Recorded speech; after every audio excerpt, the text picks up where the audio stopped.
Hey, hey, hey, what is up, everybody? Welcome to the Owl Recap, a talk show focusing on the Overwatch League. I am BlazzinBob, and today I'm joined by Mel. How you doing, Mel? Hey, I'm doing good. Exciting stuff this episode.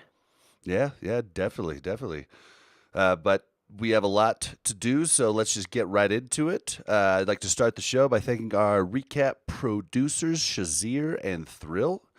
Tonight, we have just a little bit of news, and then we have an interview with Monte Cristo and Susie Kim.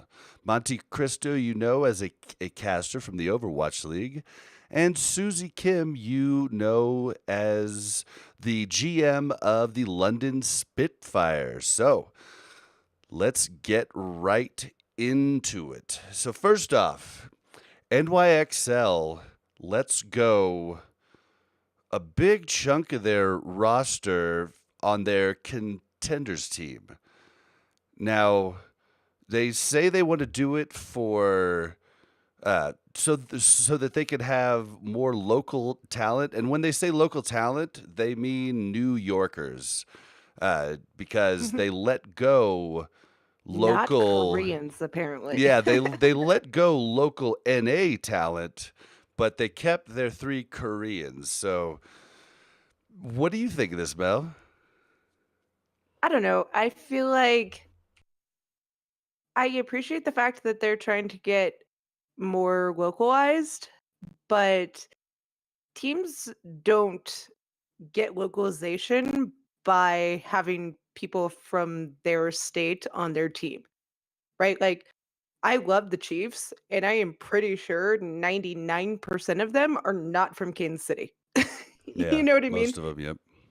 So I just feel like they're going about this the wrong way. I think they dropped some pretty good players, and I'm not sure that their mindset is where it should be, right? And maybe that's just the difference between esports and traditional sports right now. Like they're just trying to break into that market a little bit more, right? They feel like if they get some local people that maybe it'll like push the New York brand farther than it is right now, but I'm pretty sure it's pretty popular, so I don't know what they're doing. Well, the one good thing is if they're going for the tri-state area, then they do have. I mean, just with New York, Brooklyn, and Jersey, and all of that, they do have quite a bit of people to choose from.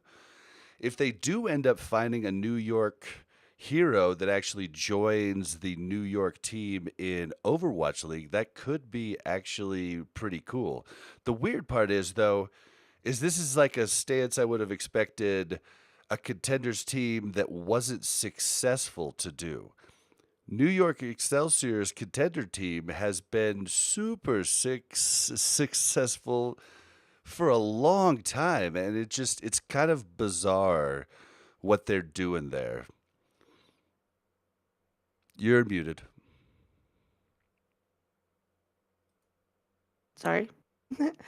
I agree. I think that it's interesting, I guess, but it's still I don't know, it rubs me the wrong way. I feel like they're forcing the issue instead of just letting it happen, right? So there are do you know the players that they let go? I know a couple. I know they let go Mangachu, which was a big one. That I've been a fan of him ever since he guested on the High Noon podcast way back Right. when he was like number one on the ladder. Right. So they let go Mangachu, DPS, their flex support, Goliath, and their main tank, Clone Man. And I don't know. We'll see. We'll see how it goes for them. I wish them the best. I mean, them dominating in contenders and in the Overwatch League was a little annoying, so maybe. Well, they didn't completely dominate. I mean, the University owns contenders through and through for a long time now. But they were highly successful, and that's why it's just kind of a weird thing. And it's They said it was a calculated decision they've thought about for a long time, but it felt to us like it came out of the blue. But Yeah, I guess there's a rule that states that teams can have a maximum of 3 non-resident players on their roster, which I wasn't aware of. I don't follow the contender scene very much, yeah, I but didn't know anything about that either. But there is that, so either that way, might make more sense. eh, it is still contenders, and although contenders has been jumping up, I mean, I watched the finals the other night. There were like 8,000 people watching. That's way more than I had ever seen. So that's pretty cool. But Yeah. moving on, Mel, why don't you tell us about Jane's Pro Pugs that just happened last weekend? Yeah, so it was really cool. It was this Pro Pugs, and it was run by Jane, and he kind of had game night style, right? Where they just picked teams, and it was on January 11th, so Friday. A number of people streamed it, including Jane. But I think the coolest thing about it was that Nate Nanzer came on. He was there for the beginning of it and kind of watching and whatnot. And then Jane, of course, threw in a few questions, trying to probe some information out of him. And he talked about, let's see, that pro pugs during the off season is okay. He kind of like went around the fact that they were pretty much banned last year. Yeah, they were definitely banned last year, and I don't Right. know what the reasoning for that was, but uh, I I also But thought he it was kind of cool that didn't address Nate. that. Yeah, He kind of just said like during the off season they're always okay. well, there was a few different things that they cut out. Like, I mean, for instance, one time uh, Nate asked some of the pro players, "Hey, what do you think of this PTR meta?" And Jane jumped right in and was like, "Yeah, chat. What do you think about that, chat? What do you think about that?" And I think that was him protecting his players that were there because he is Right. a coach now for the Dallas Fuel. But I thought it was hilarious because it was just like a complete sidestep because the players were about to say something. Oh yeah, they definitely their filter was gone. It was definitely like a game night, right? Like you have zero filter.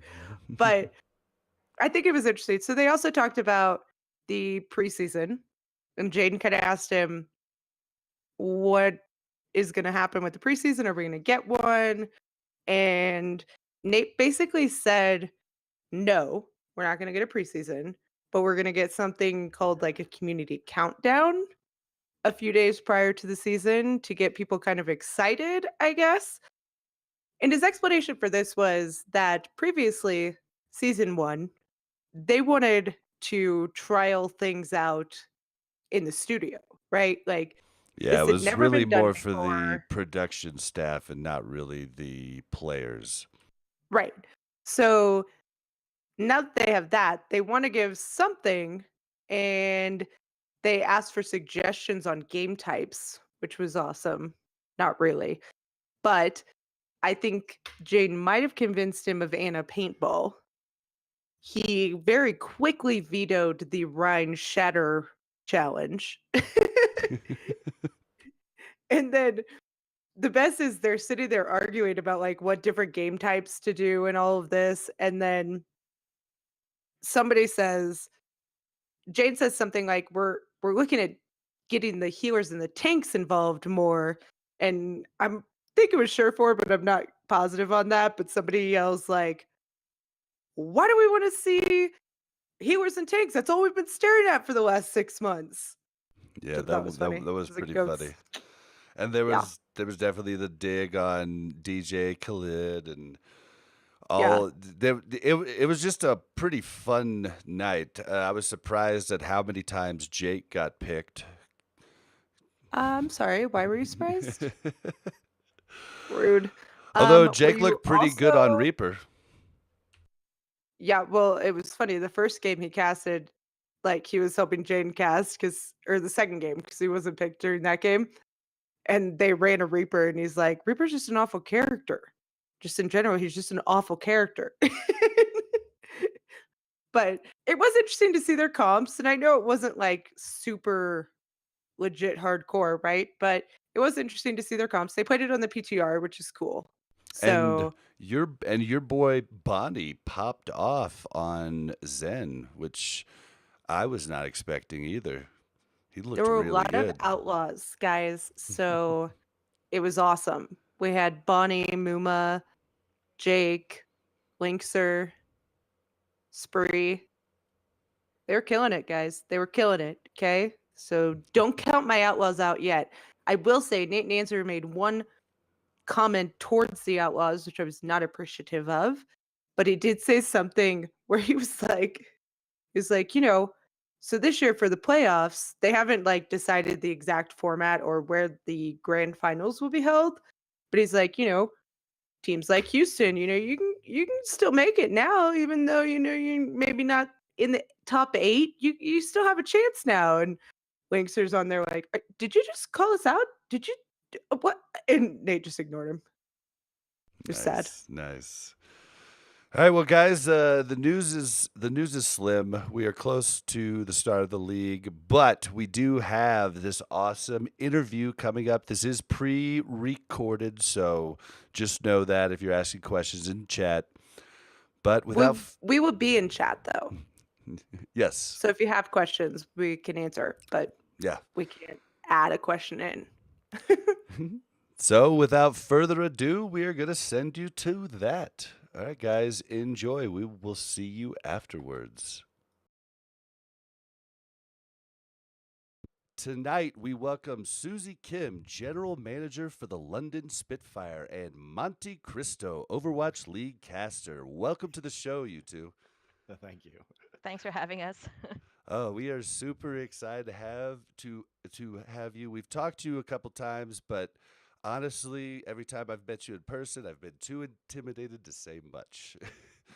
both of you are, I'm Pretty I'm a epic. I'm yeah, I'm a big fan, so it's kind of That's it's right. Now kind of hard. you're hiding behind the safety of the internet. Yes, yes. So I feel a little bit more comfortable. All right, well, let's just jump right into it. I'd like to start by letting each of you introduce yourselves, say something about your background, your career. Either or one of you could start. I guess I'll start. Um, well, my name is Susie Kim. I've been in esports, I want to say over like 12 years at this point, I think. And I've done a bunch of different things, including being host, caster, talent interviewer, translator. I've worked for Twitch for a couple of years, and I did a lot of behind the scenes stuff. And currently, I am the general manager for the London Spitfire. Yeah, you wear many hats, and it's pretty awesome. What about you? I mean, Monte Cristo. Needs no Well, introduction. I started casting Warcraft 3 in 2004. Overwatch is the seventh game that I've casted. I went to Korea starting in 2012 to cast League of Legends. Before that, I owned a journalism website, wrote for that, interviewed for that.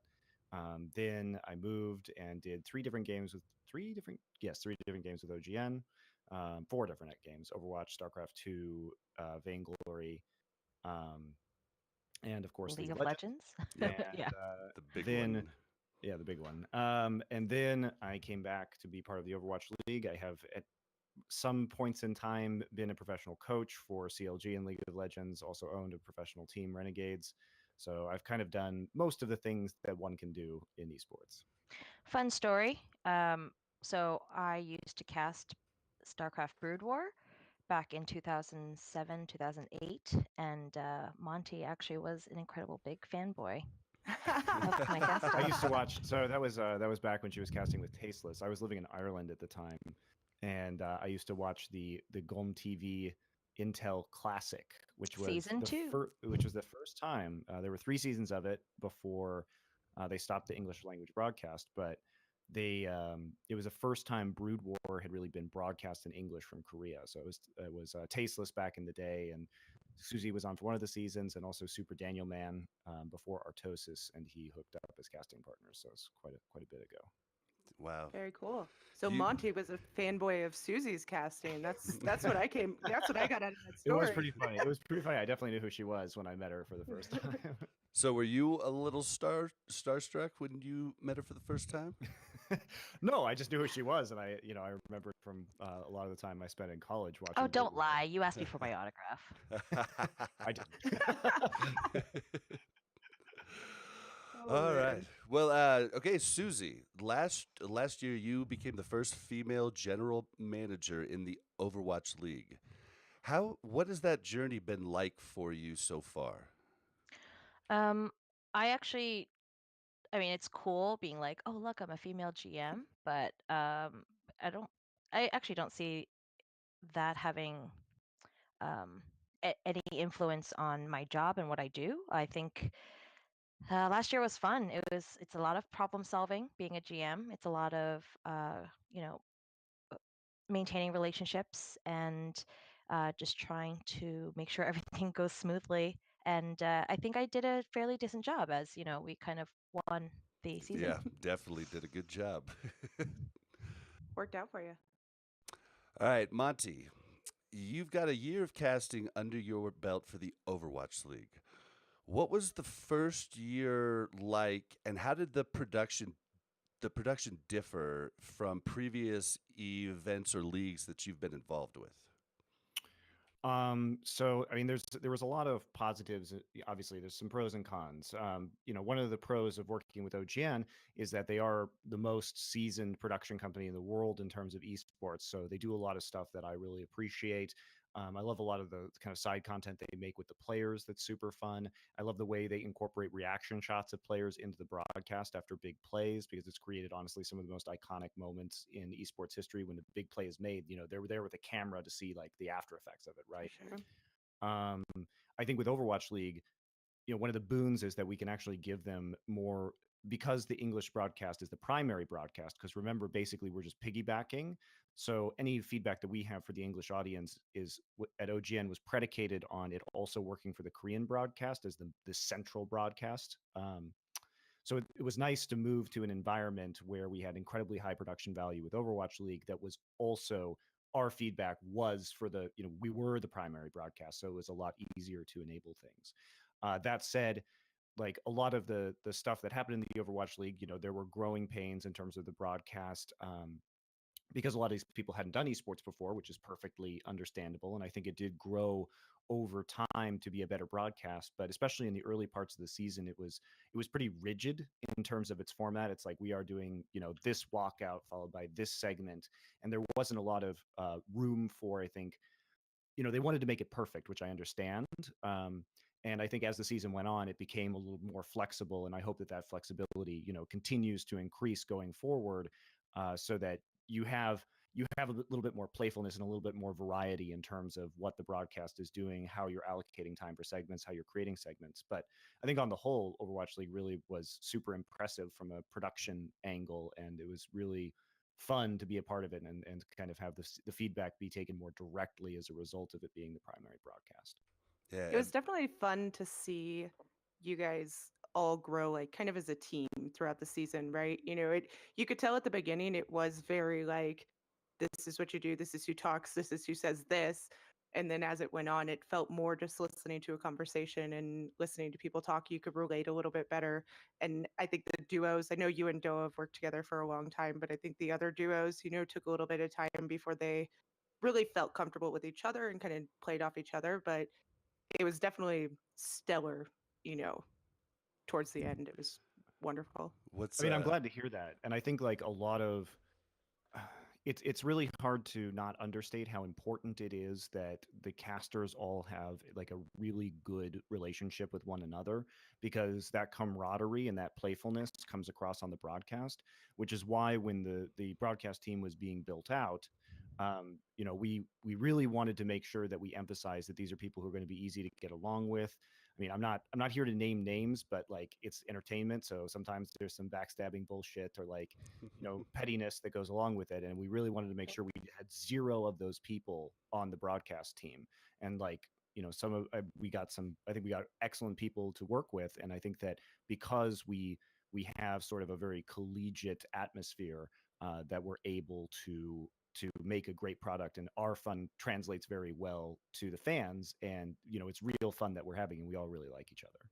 Right. Yeah, It's awesome. you can definitely see that. It's funny because last night I couldn't sleep, and just randomly on my YouTube it suggested that I watch the Dallas Fuel versus Seoul first match in stage 1. And that Mhm. was back when they still had That was the 4. first game of the season. Yeah, okay. I didn't realize that was the first game, but there was still 4 people on the desk. And it Mhm. was just so different, and seeing how much each of you grew as it went on, like, because that's what I remember is, the end of the year, the grand finals, like that's what sticks in my brain. But watching that back, I really saw how much everybody had just gotten great. And it's not even just on camera. Like what you guys don't know is, well, maybe you do know, is all the casters, we hang out a lot. We'll have people over at our house for dinner, for drinks, we go out bowling. And I think just having that camaraderie, as Monte mentioned, is really important, and it translates over to on-camera work. Yep. For sure. All right, Mel, do you want to take the next one for Susie? Yeah. All right. So, tell us about what you do as a GM, right? Because I don't think a lot of people know. So it's hard because I think every team has different structure and the way that their GMs, there's different tasks for different GMs. Especially Right. for us, a big part of my job, remember, my team is all Korean. So a lot of it is trying to bridge that gap between how a American organization might be run versus what the Korean players are expecting.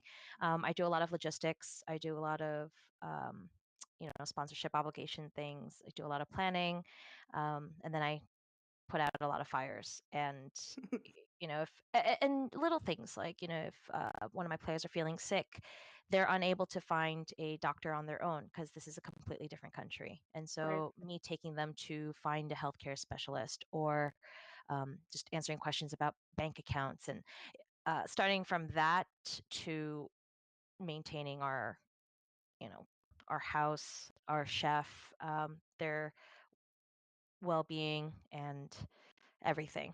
So Right. I do play a role of mom, and then I also take care of.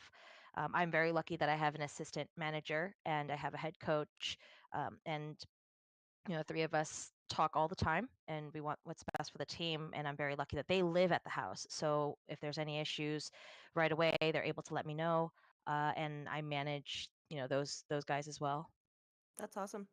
Do you think that it was easier or harder having an all Korean kind of squad coming over to the US? Was that culture shock a little bit?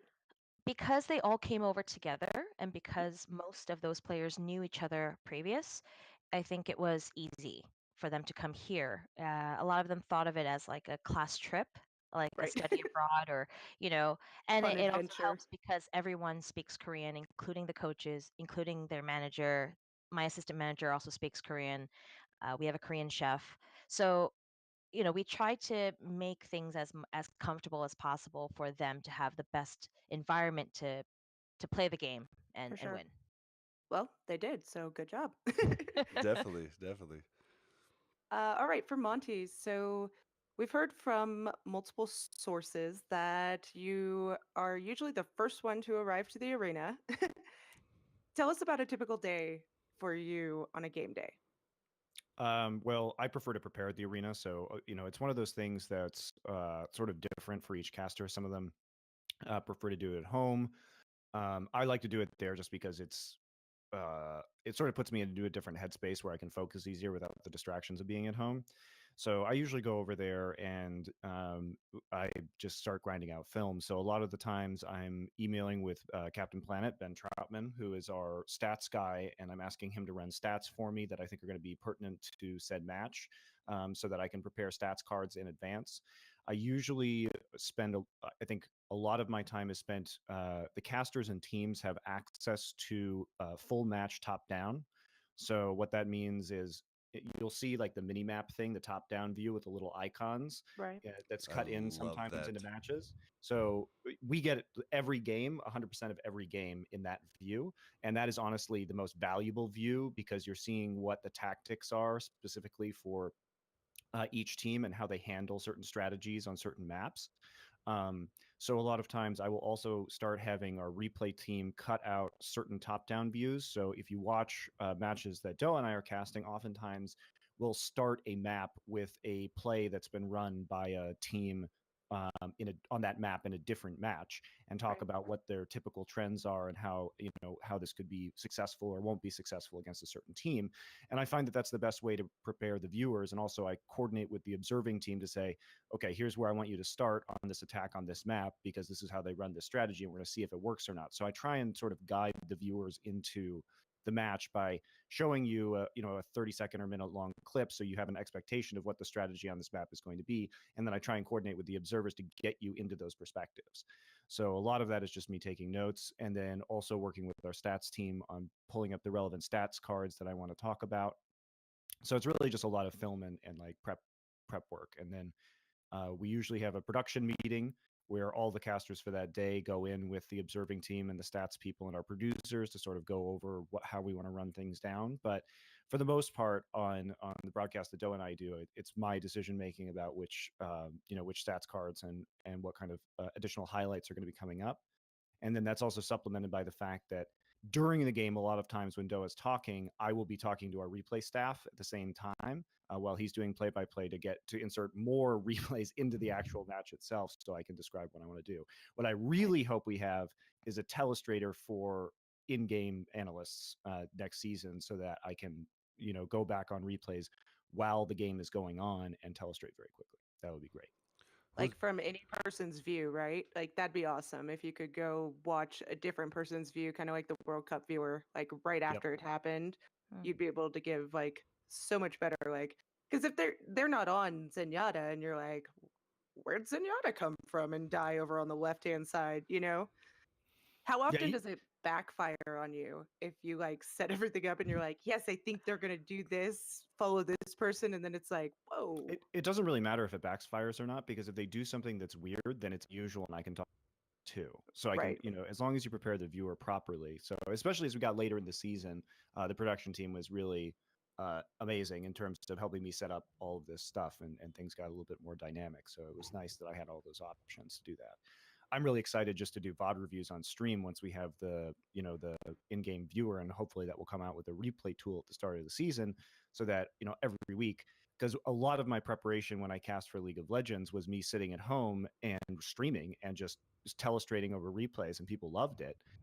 And it's Oh, a great yeah. way to learn. But unfortunately, I haven't felt that there was a lot of value to doing that because I was not allowed to stream the top-down view, which I would have done had I been allowed to.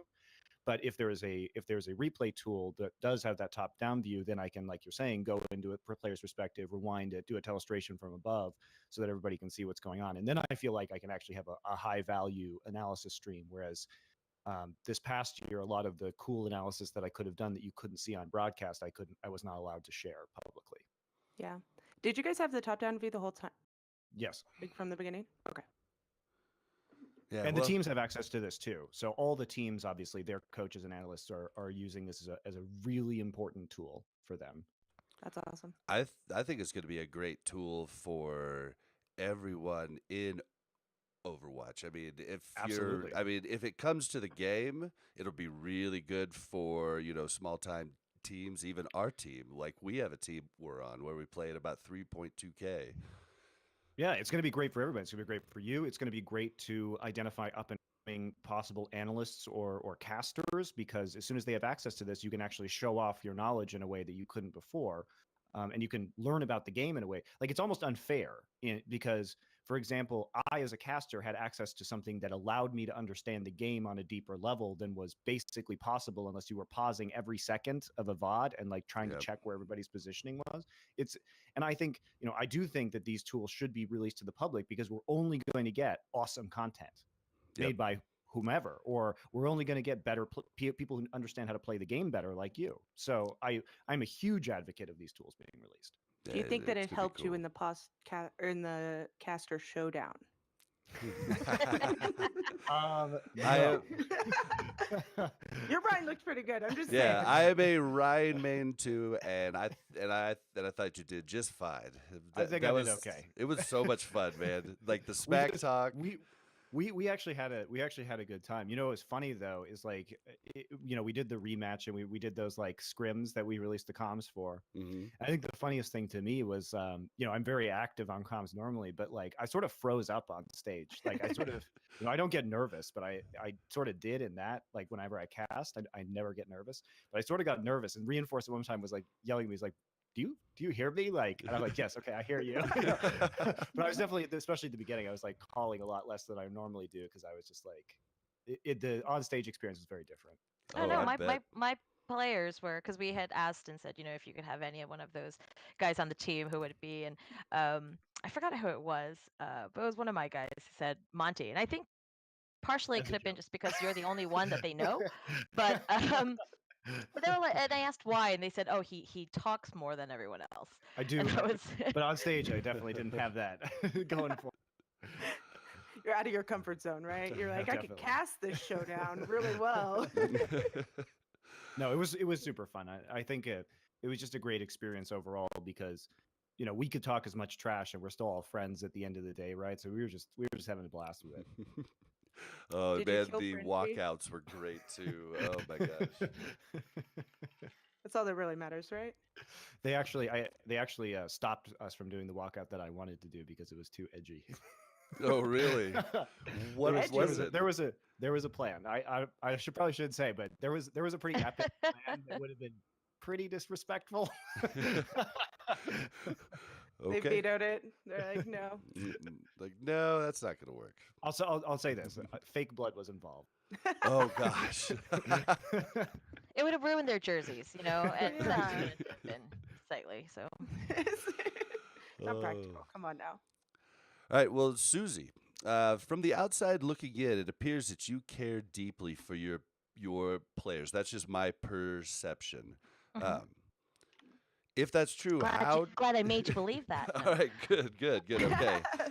Um, well, how do you separate those feelings when roster decisions and personnel is concerned? Um, it's hard. You're not wrong. So I do really do care about my players a lot. They are like my babies, and at the end of the day, you want what's best for them, right? And if you're referring back to when we cut 4 players on the roster Yeah, mid-season, you looked broken. Like you looked it brokenhearted. it was tough. And again, it was for the best of the team. I'm still a GM. It's still my job. But I also wanted the best for them. So when we let them go, we gave them an option to pay them out um, most of the remaining salary until they could find a new team. I tried my best to try to talk to other teams to find them new homes. And um, no, it's tough. And, this time around too, like after the season was over, a closer came to me and said, hey, I would like to find a new team for next season. Is that okay? And, we had a couple of teams that we were talking to, and he came to me and said, I really want to go to Dallas Fuel. Like I connect with those guys and I want to go. And even though that was not, um, it could have, we could have made other deals. But I wanted to respect that, and I wanted Closer to have a good home, and so I we made that decision to send him to Dallas Fuel. Um, it's tough. It's being a GM of one team. I think one of the hardest things for me is not being able to be as close to all the other players that I was friendly with before. Because I knew Gamsu when he was a League of Legends player, and I've And known a Bishu. bunch of them. Bishu also, the guys on Seoul Dynasty when they were in Lunatic High, I hung out with them then. Mhm. I just have a good relationship with a lot of different players. I helped out Dallas Fuel before when they were Envy, and um, yeah, it's just knowing professional boundaries. And no matter how much I care, I still have to do my job.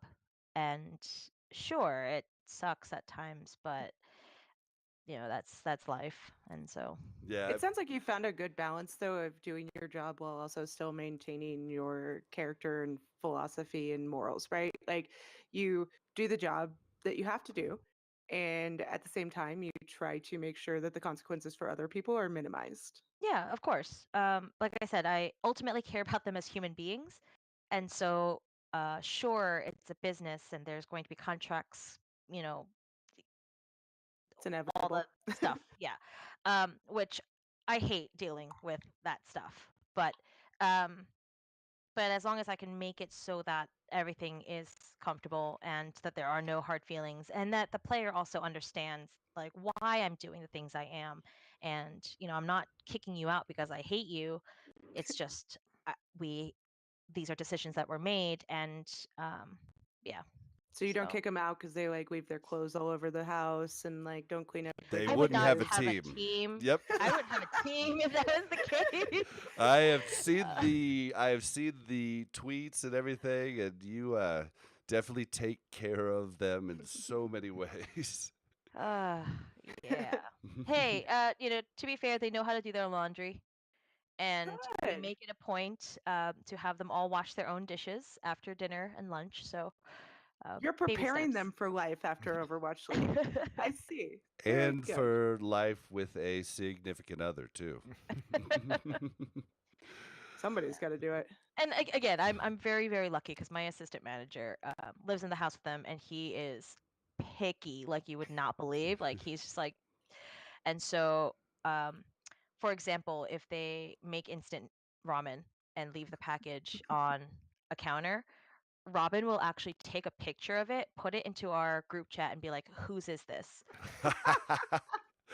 Until someone like says something, and then no one will come. No one will say it's mine, but Right. someone will be like, "Oh, I'll be down to clean it up, Robin. I don't know who did it though." And uh, but yeah, we try to make sure that they are functioning human beings who can clean In up as after much as themselves. pro gamers can be functioning human beings. Yes. I mean, fair enough, There's a right? limit. There's a limit.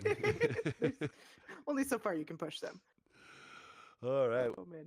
Well, this next one's for Monte. From the looks of Alice season 1, you and Doa made the right choice jumping to Overwatch from League of Legends. But how did you and Doa come to that decision when you had such a successful time in League of Legends? It was pretty easy. Like Riot was a pain in the ass to work with, and they had a garbage company culture, which is finally being made public. So, it really was unpleasant to work with them. Like it was great working on League of Legends while we were in Korea with OGN. That was fantastic. It was just very tough to go to international events and be like super underpaid.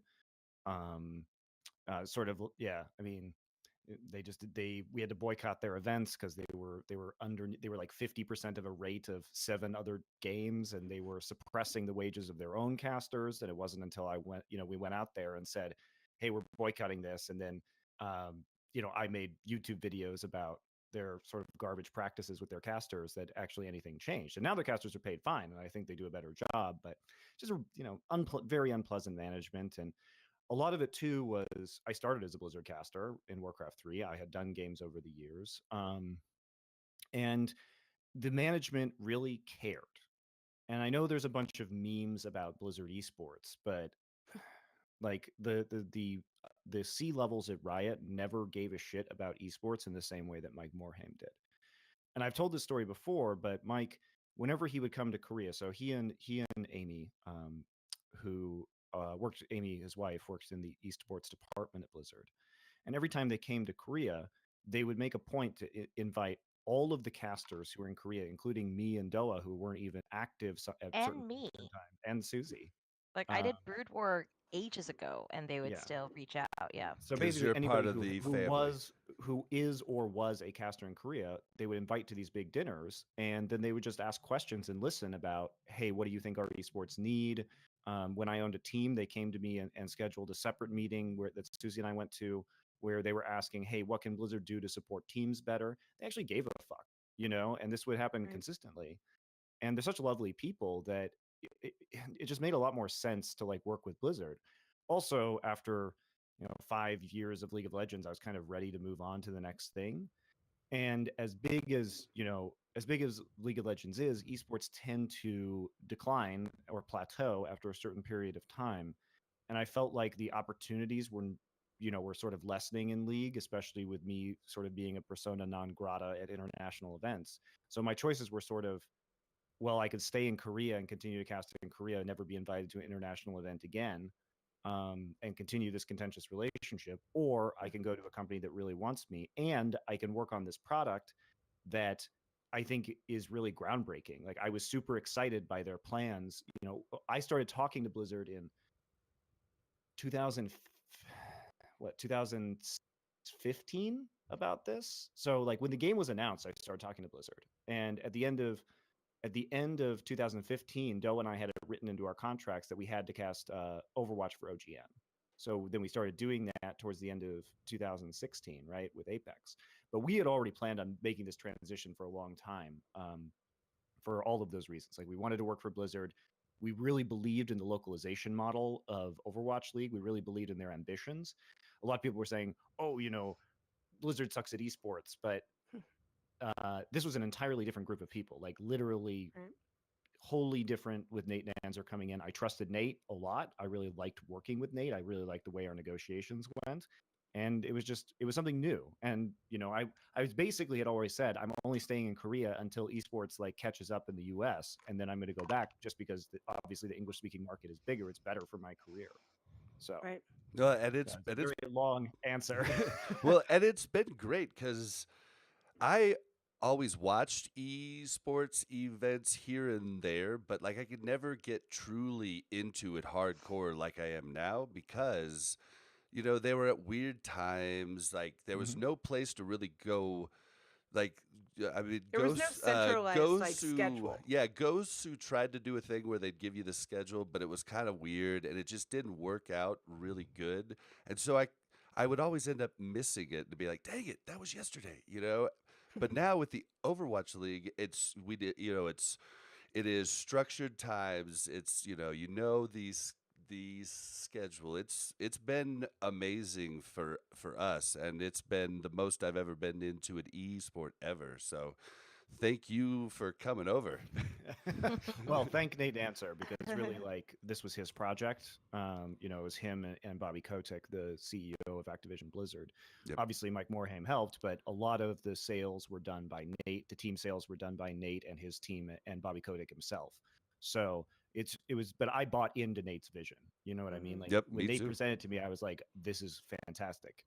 Right. And I did just love the thank Nate. I did thank Nate at BlizzCon when I met him. I was like, "Thank you, thank you, thank you." I think I probably overthanked him. Sorry, Well, the Mel. great thing about Nate too is like Doe and I were hired as consultants, so we were advising on the process. And Nate listens very well to feedback from endemic esports people, which is super valuable. Mm-hmm. Nobody can do it alone. Yeah, exactly. And there's no need to reinvent the wheel too. Right. Definitely. Well, Mel, why All don't right. you take us to our next one?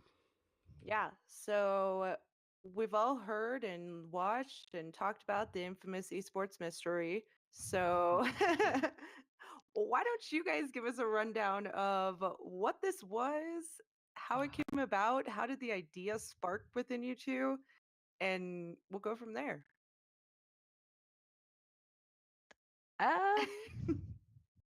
Well, so we had been together for 5 years, and we just never made it like we kept in the beginning. It was our own private relationship, so didn't really have the need to plaster it everywhere. Right. And there were a bunch of yeah, I guess it just eventually got to a point where we kept it a secret for so long. We're like, well, let's just keep it a secret, see like how long we could do this for. Right. And in the beginning, it was a lot of, yeah, like, I have my own career and my life, and he's got his, and um, it would just be messy to have that be connected, I Right. guess, You didn't want Publicly. one to affect the other. publicly. you know. Right. It's important to note that everybody in the industry who has ever worked with us has known that this relationship existed, and it was never something that we were trying to hide from people that we worked with. Yeah, and Right. I mean, we met you guys, and we didn't even know it was a actual secret. You guys just didn't tell people, and it just stayed a secret. I mean, that's what it seems like to me. Yeah, a lot of the players knew as well. Just people we hang out with. Obviously, if we're in the same place at the same time, it's not like we're gonna pretend not to. And in fact, a good handful of fans knew too, because we would just bump into them while we're together, and Or on everyone. vacation together. Yeah. Oh That's gosh, Sounds like a story. there's many It's happened stories. many times. Yeah. I can't take him anywhere. My goodness. But I think everyone's just been really respectful in that sense. And like he said, I've never had any issues, with people in the industry or people we work with, my employers. Um, they haven't given me any ordeals, anything about it. But unfortunately, I was a little wary of what community might say, and I Mhm. never wanted people to assume that I got a position or I was doing something because of my connection to him. Right. And again, Little I do they want to know I he want to was your 100% viewpoint. clarify. Yeah, like I want to 100% clarify that I have never felt discrimination from an employer or just anyone in the industry where I was offered a job. It was done because I think they liked who I was and I was good at what I was For applying sure. for. Definitely. But unfortunately, I am a bit wary of what community might say or just I mean, outside looking in. it basically comes down to like, what was the advantage of public? None, zero, literally zero. So the only thing that could happen was that people talk shit. You know what I mean? Right. And like, why The live with internet? that? Like, No. nobody was gonna do anything positive with that information. You know what I mean? The Yeah. only thing that could happen was that it was going to be taken negatively by the public, and I think a lot of it was too. It's like, so to be clear, we had a wedding in Korea, and then we got actually legally married in 2007 in the spring of 2017. Um, I think it and was so June. however you want to classify spring or summer, summer of 2017. Um, and at that point in time, like we were just waiting for the American wedding because we knew we were going to stream it, and we thought it would be more interesting for people if we did this whole like esports mystery experience because we thought it would be a fun reveal, right? And we thought it'd It be was. compelling It content. was. And we talked about this a little Touche. bit before, but I mean, like that night of, I was freaking out because I thought I was missing an esports event just an hour from my house, and I was freaking Sorry about out, trying to get a hold of everybody, and they're like, "No, I'm under NDA, like I can't tell you," but everybody was really good. So Yeah, I Yeah. I thought like it was great. especially too because like once we had it was annoying. So the reason why it was annoying is go on vacation together and literally have to divide up our vacations and say, okay, you are taking this vacation for like social media and stuff like that. The other person would just not say anything, right? Right. So it was super weird because like a lot of if you go back on our like Instagrams and Twitter, a lot of the trips that we were on together, it looks like only one of us is there, and that was intentional, right? So it was sort of annoying, and also I'd be streaming. I moved where I'm streaming from, but I would be streaming literally next to Susie, and like I couldn't stream because she'd have calls, or she couldn't say anything while I was streaming right next to her. So it became somewhat of She's a like, I have to hassle. go to the bathroom. You need to pause so I She can was go she was behind closer to you. the bathroom. I was against the corner, but Oh no, we strategically made our office so that I could walk in and out of the room without bothering his stream. No, like they were when we were in Korea, because we lived in Korea together as well. Mhm. And so I had him arrange his desk in a way so that I could leave the room, and like It's smart. there was a lot of shenanigans happening. yeah. Anyway, but especially because it's at the beginning too. Like we didn't know how serious the relationship was going to be, so like why make it public if we break up or anything like that. So For it sure. was a lot of stuff. And we figured now that we're married, there's actually we could have announced it when we actually got legally married, but we wanted to have the reveal at that point in time. Yeah. It was like we've gone too deep. Yeah, exactly. We're just like we're so far in at this point. Like Right. let's just do something really You can't grand just- with it. You Yep. can't just tweet out at that point, like, No. "Hey, guess what? We're married." Yeah, it wouldn't have been as fun, and that that goes against my love of theatricality. So that wouldn't have been good.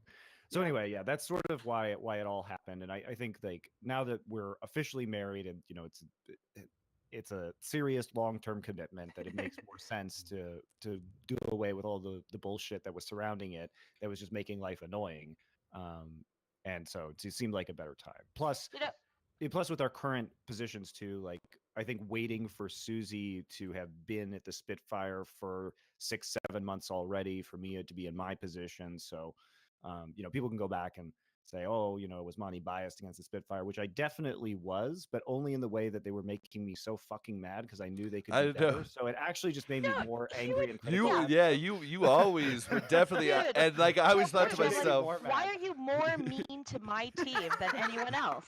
Like, I was just so disappointed. You're like, your analysis is critical. God. it's like, wow, there's analysis, and then there's like, you're ripping us apart. Come on. No, it's funny, and if you if you actually look back on our Twitters or Instagram or whatever, there's a lot of like breadcrumbs Right. that we've left for people where if you actually stopped and thought about it, you'd go, why are they in the same place at the same time, or how come they're always sitting together in these Or pictures? why do they have the same cat? Yeah.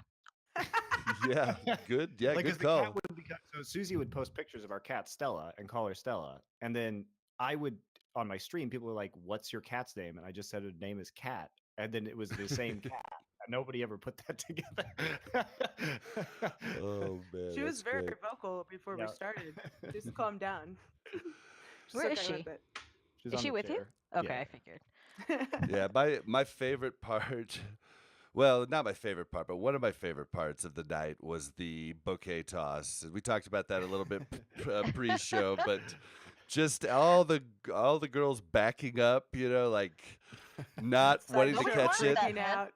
Yeah, Yeah. nobody wanted that. They're just like, whoa, that's a commitment bouquet. No. Right. Yep. You guys invited a lot of really driven women to this, to this wedding, and they were like, "Whoa, I have not." Yeah, I'm not accomplished ready what I for would that. like to."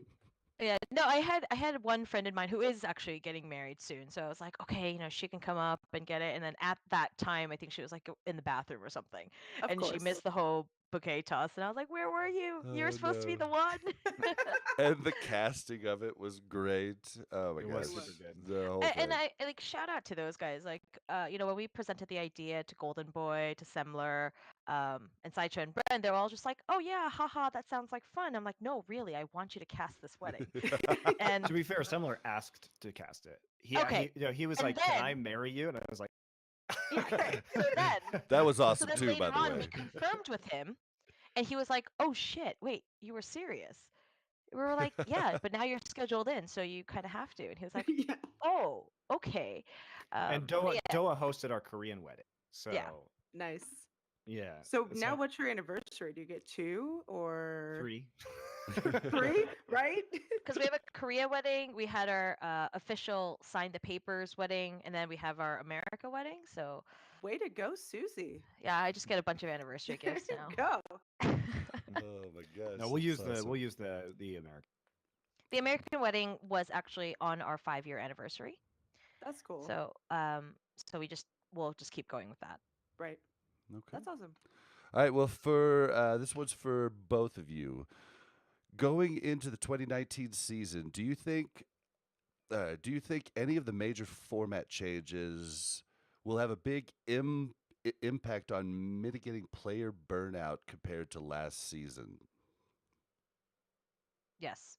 I mean, just speaking for my team, I think one of the things that was difficult last season for us was, first off, it's the first season, so none of the players actually know what to expect. Right. They were playing 2 games a week, every week, and then they would have maybe a week as break. But during that break, my guys live in Korea. They can't fly over there and come back.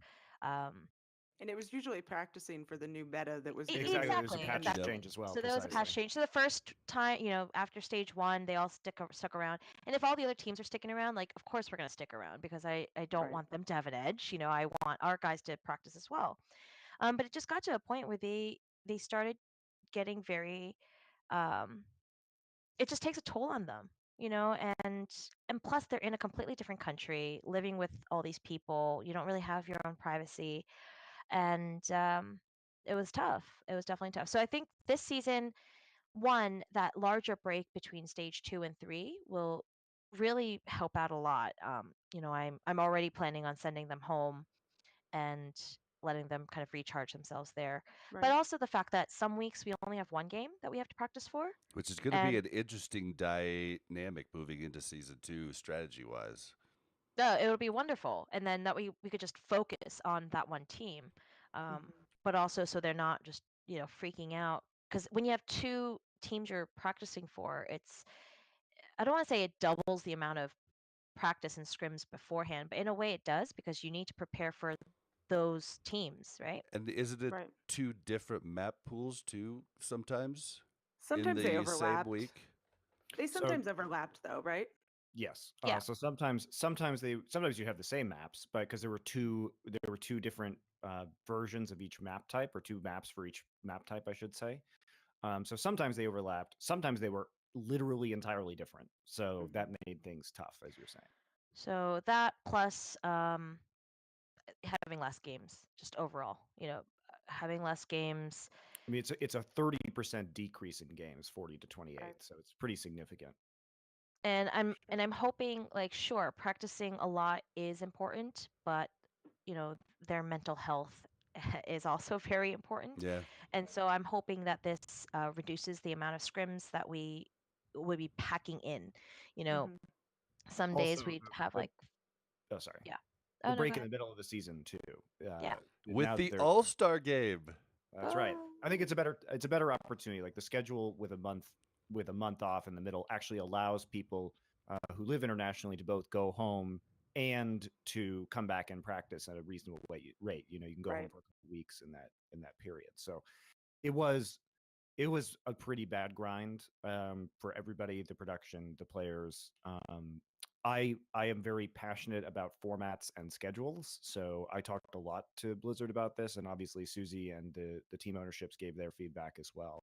So Mhm. I think everybody basically agreed that that was not going to happen again. Yeah. Well, I mean, we were at stage 1 playoffs, and I remember stage 1 playoffs where we were like, "Oh my god, I really love this game, and I am really tired. I can all I've been doing is watching." Right? Yeah. Like, I can Yeah. only imagine. And That was pretty nuts. right, but And then I they have to say, changed it, yeah, so they like did. They changed it to Sundays, which I don't know. It's interesting because I think stage 1 finals. I wasn't with the team at the time, but I think a part of it was like a riding this wave of delirium to the end that allowed them to win. Um, I think another cool change for this upcoming season is games on Sunday. Mhm. Because I mean, maybe not so much for my players, but I think from a team standpoint and for our fans in England, that's great. The fact that if we have early games on Saturday and Sunday, that's 2 more chances for our fans to actually be able to watch live. And we care very much for them, and it sucks that right now all the games are in LA, and so it's had a very terrible time for the UK. But giving them that opportunity, I think, it'll be good. I'm For really sure. hoping that the fans would like that. For Yeah. sure. And um, we have a bunch of listeners that when the times first changed last year, they're in Europe, and like it was bad. Like they were mad. So this is really good.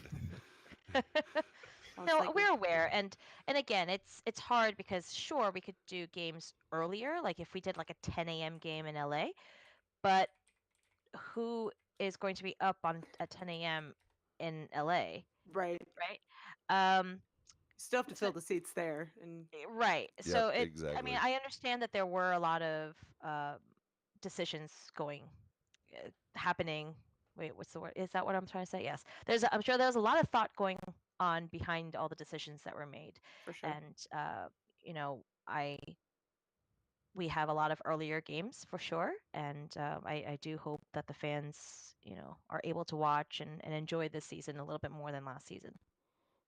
I think it Definitely. was funny. I think at the stage 1 finals, I think at the press conference before the first games, I think it was London Spitfire that we were watching, and somebody asked, like, do you think you're going to win this next game? And they were like, well, I just want to win so we can take a break so we don't have to play again, and then we can play again the next time. And then they go and have to play like 12 games, it felt Oh like. man, everybody in that media room was like, unreal, unreal, unreal. Like, Very honest answer. and I mean, me, it was my first time at an event like that, so I was just like, yeah, more, more. It was great, it was Oh, great. God. But some of the media was tired. Oh yeah, Exhausted. I've been up in that media room with you guys before. Mhm. And it's tough. It's tough, especially if you're just sitting there and then after the game you have to interview them. So Yep, you're there even longer. yep. Mm-hmm. But I mean, I loved it, so thank you. We Hey, appreciate stage one win. I mean, I enjoyed that too. That was great. it. All right, Mel, I'll let you take the PTR question. Okay, so currently there's some big changes on the PTR. So one being the armor change, which affects not just some heroes, but a lot of heroes, right? So any predictions on what you guys think the meta should be come season 1 or 2? I think it's incredibly difficult because in situations where they change so much, and especially in goats, the armor change affects absolutely every hero, like you're saying, because of Brigitte's omnipresence in the meta. Um, but when they change many things that tilt so many variables, not only the armor changes, which I find very interesting, Mm-hmm. but also, you talk about the changes to rally with the timer on the actual armor being there in the first place, and we talk about the changes to Reaper, because buffing Reaper and nerfing armor simultaneously obviously helps Reaper in two ways, right? Right. So I think it's super difficult to understand what the meta is going to be like right now. I'll have a better idea. So this is about the time that I start visiting team houses and start seriously like watching scrims while I'm in the team Mm-hmm. houses with various teams. Uh, which of course I can't tell Susie anything about. So the teams are nice enough to understand that if I ever gave that information, my career would be over. So Yes. Definitely. I still get to go to many team houses in spite of our relationship. So yes, we do have to have like firewall. Like she can't say certain things about like team operations to me, and so For we do. sure. It's kind of interesting. It's like you guys are both in the CIA, right? Yeah, exactly. We're actually Mr. and Mrs. Smith. I I thought so. Yeah.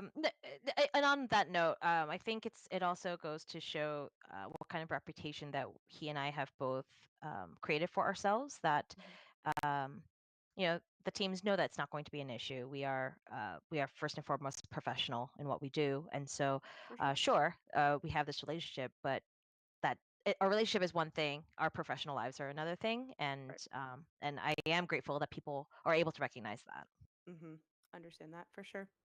So yeah, Definitely. but with the meta thing, I think it's way too early to tell. I don't know. Look, literally nobody look at the pro pugs that were happening yesterday, and it was still mostly goats. But I think they're just falling back on what they know. It does take a lot, to develop a meta takes all the best players and coaches in the world weeks to all scrim against each other, try different things. One team will figure out one thing, and another team will figure out another thing, and that team's gonna, another team will put those two things together, and then that's gonna get countered by something else. So it really is an iterative process. And I think anybody's lying if they think that they know what's going to happen, because it's been Yeah. true in every game that I've ever casted. Like if you change a lot of things at the same time, and credit to Blizzard, I think that it might annoy the players because shaking it up this close to the start of the season makes them uncomfortable, and it almost certainly means that the meta we start the stage with will not be the one that ends the stage. But I think for the viewers, that's a much better experience, and I think something had to change, not because I think goats sucks. I think that only having goats sucks. But see, I think the Yeah. players are kind of happy because they think Goat sucks. No, just kidding. Well, no, it The depends on the player. Like, DPS definitely does. You know, it's funny because like I remember like Siegel writing his like twit longer, or no, he was making a video. I forget what he was doing. But you know, he's talking about it from a very FPS perspective, where he's saying like, I want to play an FPS, and I'm sitting here as a MOBA guy being like, this is a MOBA, this is great. I mean, you know, if you want it to be a MOBA, it was pretty awesome. I was And like, this is as bad. a Okay. as a ride main, Goats is awesome because I'm the star. You know what I mean? Like that's great. Except Oh, when you yeah. get, you know, hacked from behind or like Doomfist punched into oblivion and sleep darted. I mean, the chain CC was pretty bad at times, but after the goats meta settled, and you had fewer of those like CC abilities in there that were directly affecting you. Mm. Yeah, it was fun. But Yeah, there was so definitely a video of XQC getting stunned for like 12 seconds straight. Like it was like the rage was like for no, real. I felt that. You know, there was a while there before like goats really settled in that I was just playing on the ladder, and you know, I play like 6 stacks so with other casters, so we generally go against other 6 stacks who are good.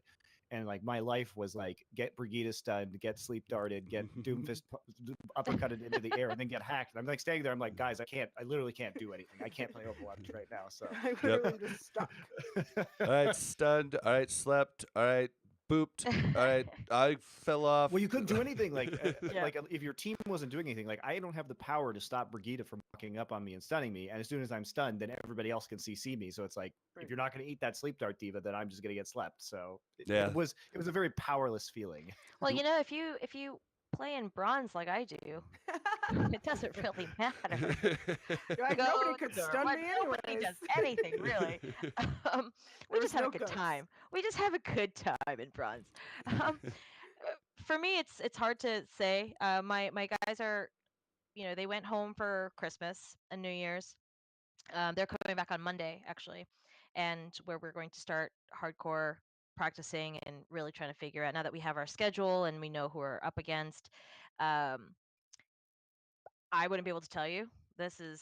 I'm not a coach. I'm not an analyst. I just make sure everyone's happy. So if Goats makes everyone happy, then I'm okay with it. If Goats does not make people happy, then we will change it. You know, like, um, but prediction of the meta come day one of season 2. Oh, like There's honestly no there's way, no. no way to answer Yep. that. There's Yeah. absolutely no way. I Yeah. predicted Not at Goats. this point. Like I said, it's when the teams come back and they start scrimming, and I will start to get somewhat of an idea of what it might look like at the start of the season. But until we get more information and the teams are actually back and actively scrimming, because Susie's team was here, a lot of the teams were here, you know, at the end of last year. End of the year. But that obviously didn't give very effective practice on. Everybody knew that they were going to change, they were going to patch, so like the practice was not useful for actual strategy. But you can tell them what your team was doing, Susie, if you like. Well, They Not were practicing. strategically. I No, just they were Yeah, they integrating your players. Yes. So we got two new players for the team, and so that bit of practice was basically to get them more comfortable with the team environment, living together, understanding how our coaches work, what the infrastructure is for us, um, Pick and then up their just giving them ramen packets when they leave yes, them out. Yep. yes, you know, and so it was good. It was just more of like an integration type. Plus, we got a new head coach, and I wanted him to be able to live with the guys for a bit, so everyone knew what we're going into 2019. They know what to expect. And yeah, I know that there were some days where, you know, they come out and they're like, oh, fucking goats. And then you know, I would have there was one day where they're like, I think we figured it out. I think we got it. I think we can counter this. And I was like, Good job. great. Does it make you happy? Great. You know. But yeah, that's kind of what this last practice was about. And when they come back, like I said, it's going to be then our 8 players, full coaching staff, just everyone as we head into you know, the 2019 season.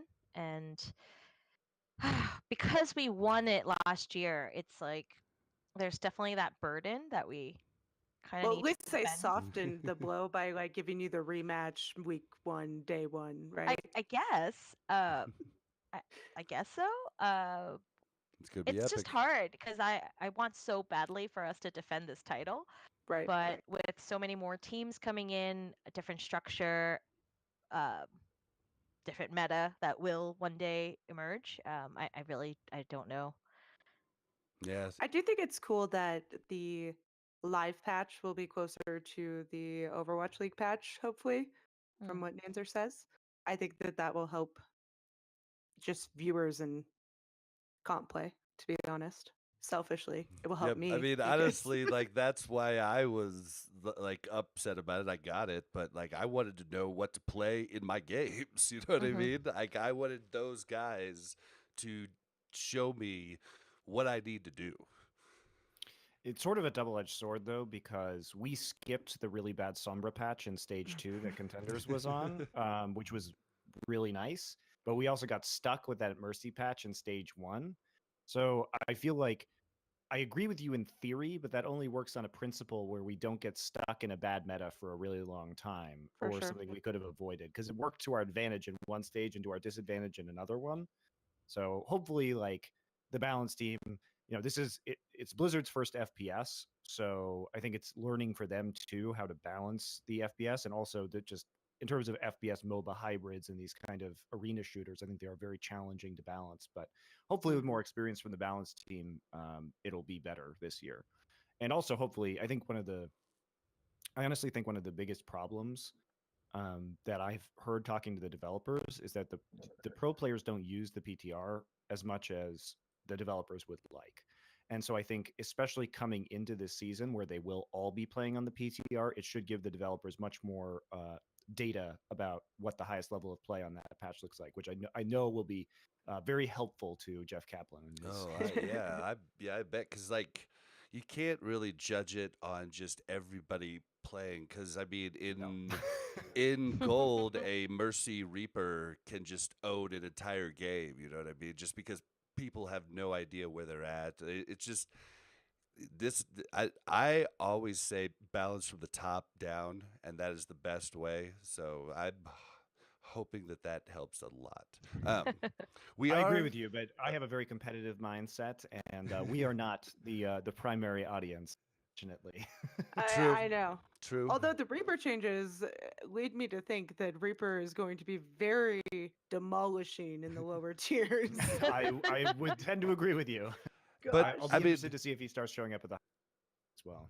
to Yeah, be I will quite too. honest, like I have a few accounts that I use for like not my mains that are in platinum, and like when the Overwatch League started, slowly everything in comp is as far as choosing a team got better for me at least. Like usually I'll go in and there's not 4 DPS and 2 support, which was something that happened quite often in in plat for me before the Overwatch League. So I think it's been really good for education of just Yes. the normal person. Are you sure? Because then people would just pick dive compositions and be like, all right, guys, what we do is we dive in. I'm like, you can't just dive in. You Like, gotta have that's a not the target. goal. Like, if you all dive in and disperse, okay, whatever, let's go.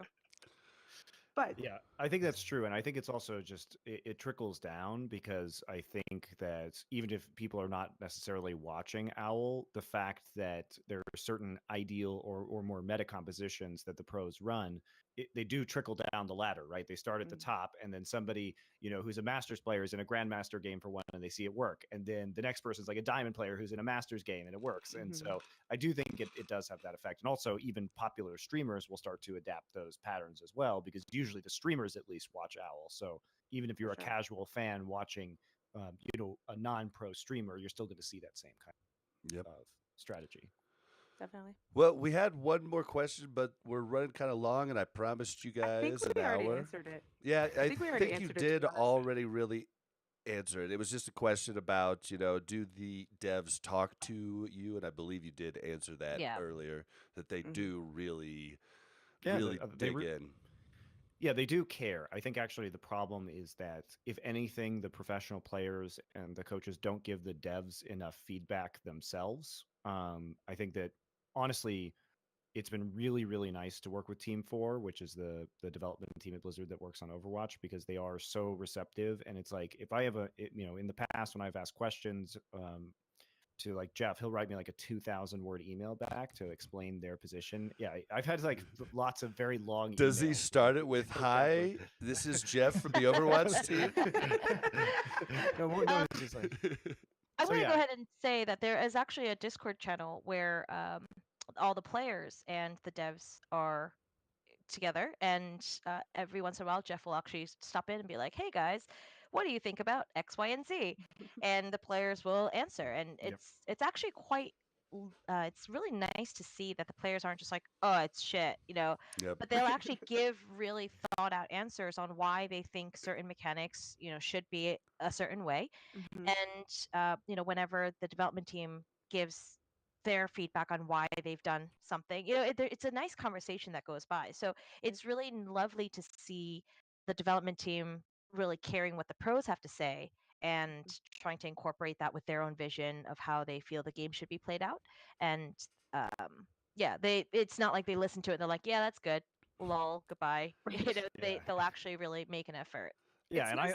I try and hold the players responsible too, because sometimes the players come, Monty, I hate this, and start complaining to me. I'm like, have you talked to the devs about this? Oh no, I haven't do that. Like, why don't you just ask them if you're mad? Right. Talk to somebody who can actually change that aspect of it, right? He's like, well, I'm And going that's to the tell thing, when they- you, so you talk to him. I can't do anything about this problem.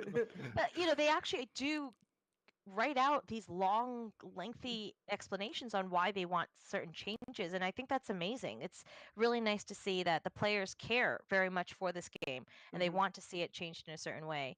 And the devs, vice versa, they care about the, you know, these players' voice being heard, and you know, they try to make it work. So Right.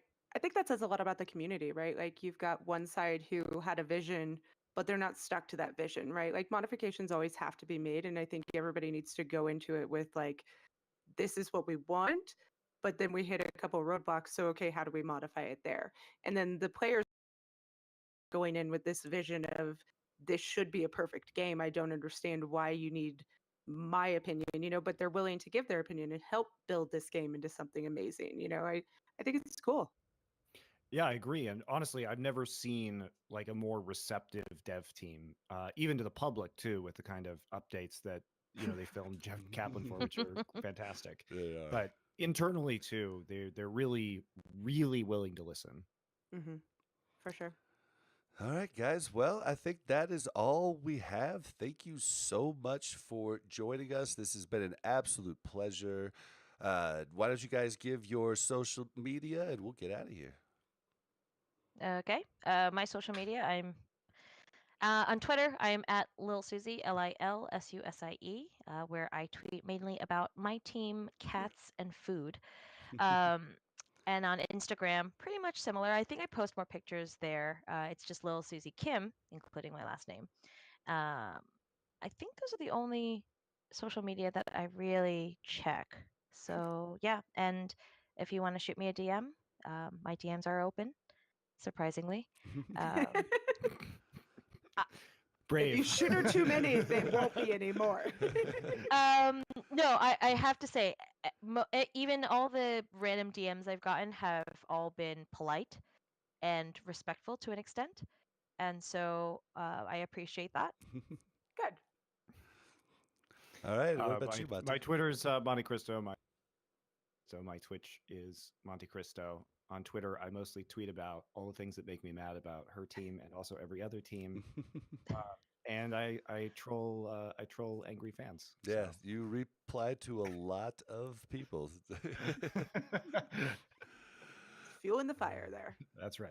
All right, and you guys know Mel and I. She is at Mel Overwatch. I am at Blazin_Bob. All right, thank you, everyone. Wait. Have you had Sideshow Mel? Oh, hold on, you cut out there. Oh, I cut out there. Yeah. Oh, I said, have you had Sideshow on because of Sideshow Mel? Yes. Yes. We've had Yes. Sideshow. We've had Wow. Did you make that Sideshow. joke? No, I didn't. Dang, I didn't even think God about damn that. it. Wow. Missed opportunity. All right. Well, we're gonna be there opening week, so I'll make the joke then. All right. We'll see you Cool. See you guys then. All right, Bye. guys. Bye, Bye. guys. Tonight we welcome Susie Kim, General Hey, we are back. So the joke that Monty was making there at the very end was a joke that I cannot believe I play and Mel missed the first time around. But when we had Sideshow on, it was literally Sideshow Bob and Mel. Like literally. And I can't believe we forgot to make that joke. But We what, did. It's guys? nice. Yeah. I hope you enjoyed the episode. It was really a pleasure to have Monty and Susie on. They are extremely fun people, and maybe I shouldn't have been intimidated by them at first, but they are very strong people, and I definitely was intimidated. But that's going to wrap up this week's episode. We encourage you to follow us on Twitter at AlRecap. If you want to say something a little bit longer, you can send your emails to contact@alrecap.com. If you want to find us on Discord, you can go to your favorite browser of choice, type in discord.me/omniclab, and you will find us. We stream live every week on Twitch. Join us at Twitch TV/AlRecap. Show is quite different live. There's bloopers. You will enjoy it, I guarantee you. Come follow us on Twitch. We need some more Twitch followers. Do it. Lastly, how can the listener help us with the show? Well, you can support us for free by listening and telling your friends. You can go one step further and leave us a review on iTunes or Stitcher. We read all 5-star reviews on the show. We try to learn from non 5-star. It really helps us out, guys, leaving a review. Like, just helps our exposure and helps people get to listen to us. Definitely. And if you feel compelled to support us even further, please feel free to go to patreon.com/AlRecap. We are doing giveaways for the next 3 months where we give a $20 gift card to one of our Patreons. All you have to do to be eligible for that is to give $1. So, $1.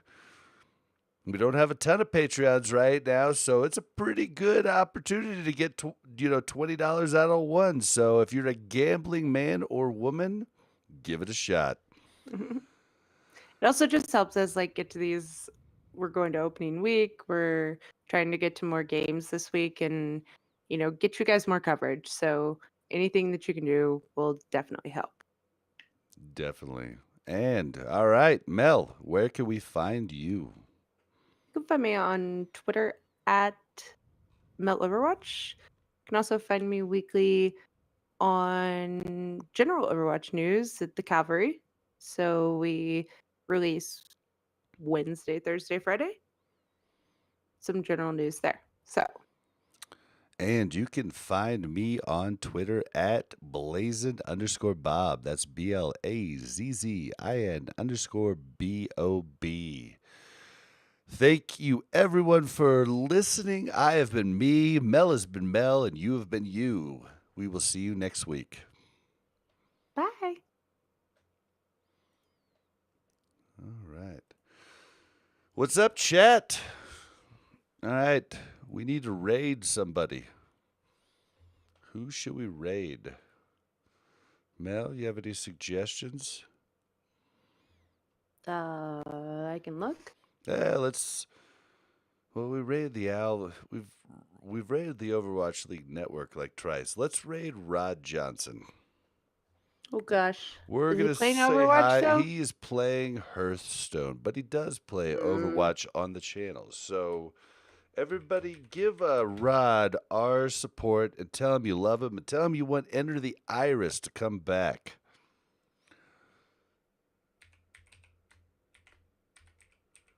How do I spell this though? Johnston. It's the Johnson with the T. All right, guys. Thank you so much for coming, and we will see you later. Bye.